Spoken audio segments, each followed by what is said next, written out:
We turn now to Republican Senator Dan Sullivan of Alaska. Good morning and good to have you here in studio. Good morning, Margaret. Good to be here. Thanks.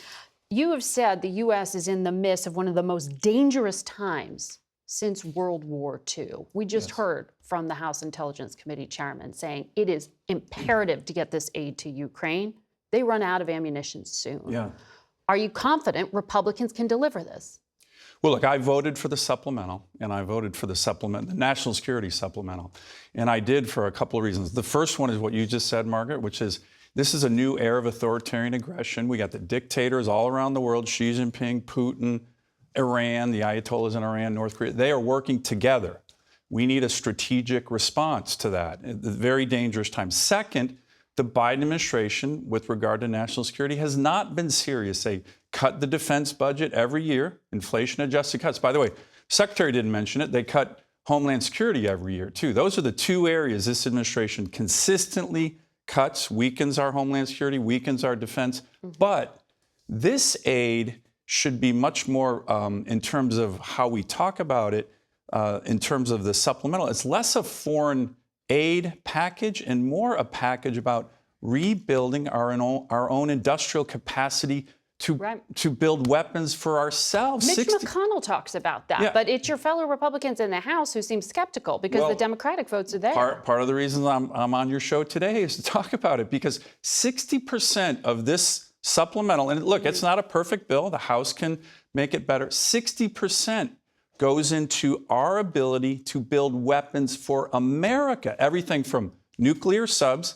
By the way, almost 40% of our attack subs are in maintenance right now. We don't have the industrial capacity to protect ourselves. Xi Jinping is scared to death of American subs. This supplemental unlocks $6 billion for our sub capacity to build subs, $5 billion to produce 155 millimeter howitzer rounds, and everything in between, javelins, stingers, tomahawks. So this is about our industrial capacity to protect America first. And then, of course, we need to get some of these weapons to our allies who are facing existential threats, whether it's Taiwan, Israel, and Ukraine. And I think when you talk about it from that perspective, it should unite Republicans, not divide them. I imagine it would help if Donald Trump endorsed this package. He hasn't done it. Here's what he said last night at a rally in Richmond about Vladimir Putin. Putin, has so little respect for Obama that he's starting to throw around the nuclear word today. You heard that, nuclear. He's starting to talk nuclear weapons today.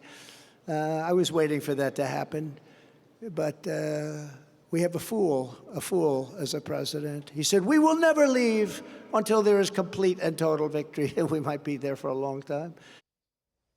I know you have endorsed Mr. Trump. He seemed there to confuse Biden for Obama. He also suggested that there were U.S. troops serving in Ukraine. Are you comfortable about his mental fitness? Yes. Compared to the current president, 110%. And as your polling shows, I think the American people have real concerns where President Biden is with regard to his fitness for office, particularly his mental acuity, and relative to President Biden or relative to former President Trump. I don't even think it's a close call when you see the two in action. But to be clear, there are no U.S. troops serving on the battlefield in Ukraine. There are military advisors. There aren't troops, correct? No, but the other thing that... Okay, because some within your party believe that. And well, that was what he suggested there. I would go back to who is demonstrating more mental fitness to be the president, and I don't even think it's a close call between President Trump and President Biden right now. You recently retired after 30 years in the Marine Corps. I did. Jim Mattis, you know him well. I do.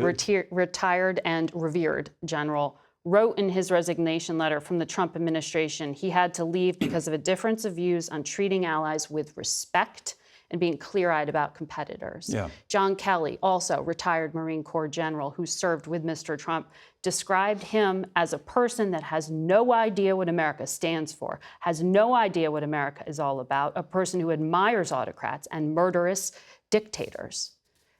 That's a stunning assessment from two people who served alongside him as to the values of Donald Trump? Why do you think he represents your vision for America? Well, I think one of the things, and look, I respect General Kelly and Secretary Mattis tremendously. I think the key, though, Margaret, is to look at the record. And the record of what the Trump administration, working with Republicans, did in terms of foreign policy was dramatically stronger and focused on our allies than certainly the Obama administration, the Obama-Biden administration. And let me just give you a couple examples. You remember why Mattis resigned. Oh, I do remember why Mattis resigned. I mean, I'll give you an example. In terms of Russia, particularly, you remember President Biden, the Biden, Obama-Biden administration was providing them MREs after the invasion of Crimea. What did the Trump administration with Republican support do? We got them javelins. We significantly bolstered American troop presence in the Baltics and in Poland, which the Obama administration refused to do. We dramatically increased American defense spending. The second term of the Obama administration, Obama-Biden, cut defense spending by 25%. They wrecked readiness. I'm the ranking member on the Readiness Subcommittee on Armed Services. Trump and the Republican Senate, we brought military readiness back. And we unleashed another element of American power, and that's American energy. So these are all strong elements of the Trump administration record working with Republicans that made us stronger. And right now, if you look around the world, you see chaos, and a lot of that, in my view, has been driven by the Biden administration's weakness. I have to leave it here because we are out of time. Senator, good to have you here. Margaret, good to be here.